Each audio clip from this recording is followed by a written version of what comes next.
Hello everyone, welcome back my one more mini vlog. ಇದು ಗುರುವಾರದ mini vlog ಆಗಿತ್ತು. ಇನ್ನು ಇವತ್ತು ರಾಯರ ಪೂಜೆನೆಲ್ಲ ಮುಗಿಸ್ದೆ. ಇನ್ನು ಪೂಜೆನೆಲ್ಲ ಮುಗಿಸಿ ಇನ್ನು ಟಿಫನ್ ಕೂಡ ಎಲ್ಲ ಮಾಡಿ ಇನ್ನು ಸಮೀಕ್ಷೆನ ಸ್ಕೂಲ್ಗೆ ಬಿಟ್ಟು ಬಂದ್ವಿ. ಆಲ್ಮೋಸ್ಟ್ ಇವತ್ತಂತೂ ಫುಲ್ ಕೆಲಸಗಳೆಲ್ಲ ಆಗೋಗಿತ್ತು. ಯಾಕೆಂದರೆ ಸುದೀಕ್ಷಾ ಕೂಡ ಮಲ್ಕೊಂಡ್ಬಿಟ್ಟಿದ್ಲು. ಸೊ ಹಾಗಾಗಿ ಎಲ್ಲ ಕೆಲಸನೂ ಮುಗಿಸಿ ಟಿಫನ್ನು ಕೂಡ ಆಗೋಗಿತ್ತು.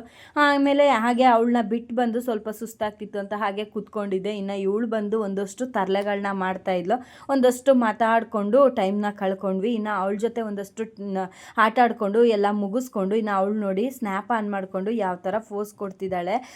ಸೆಲ್ಫಿ ರಾಣಿ ಅವಳು ಹೋಗ್ಬಿಟ್ಟಿದ್ದಾಳೆ. ಸೊ ಹಾಗಾಗಿ ಅದೆಲ್ಲ ಮುಗಿಸ್ಕೊಂಡು ಇನ್ನು ಸಂಜೆ ಮೇಲೆ ಸ್ವಲ್ಪ ಹೊರಗಡೆ ಕೆಲಸ ಇತ್ತು. ಸೊ ಹಾಗಾಗಿ ಹೋಗಿ ಬರೋಣ ಅಂತ ಹೇಳಿ ರೆಡಿಯಾಗಿ ಹೊರಟೆ.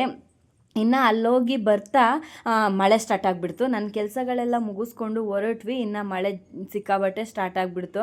ಇನ್ನೇನು ಮಾಡೋಕ್ಕಾಗುತ್ತೆ, ಮಕ್ಕಳು ಬೇರೆ ಮನೇಲಿ ಬಿಟ್ಟಿದ್ವಿ. ಇನ್ನು ಎಲ್ಲೂ ನಿಲ್ಲೋದು ಸರಿ ಇರಲ್ಲ ಅಂತ ಹೇಳಿ ಹೊರಟ್ವಿ. ಹಾಗೆ ಬರ್ತಾ ನನ್ನ ಹಸ್ಬೆಂಡ್ ಕೂಡ ಸಿಕ್ಕಿದ್ರು. ಸೊ ಹಾಗಾಗಿ ಇಬ್ಬರು ಕೂಡ ಹೊರಟು ಬಂದ್ವಿ.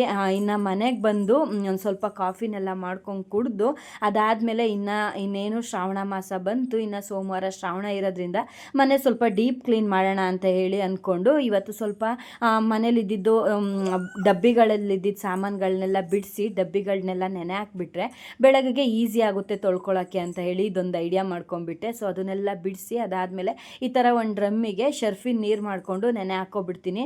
ಬೆಳಗ್ಗೆಗಂತೂ ವಾಶ್ ಮಾಡೋಕ್ಕೆ ಫುಲ್ಲು ಈಸಿ ಆಗುತ್ತೆ. ಸೊ ಹಾಗಾಗಿ ಇನ್ನು ಎಲ್ಲ ಡಬ್ಬಿಗಳನ್ನೂ ಆ ಥರ ಎಲ್ಲ ಬಿಡಿಸ್ಬಿಟ್ಟು ಅದರೊಳಗಡೆ ನೆನೆ ಹಾಕ್ಬಿಟ್ಟು ಇನ್ನು ಸ್ವಲ್ಪ ಪಾತ್ರೆ ಇತ್ತು. ಸೊ ಹಾಗಾಗಿ ಪಾತ್ರೆ ಕೂಡ ತೊಳೆದೆ. ಸೊ ಇದಾಗಿತ್ತು ಇವತ್ತಿನ ಮೇಲೆ ಬ್ಲಾಗ್. ನೆಕ್ಸ್ಟ್ ವಿಡಿಯೋದಲ್ಲಿ ಸಿಗ್ತೀನಿ.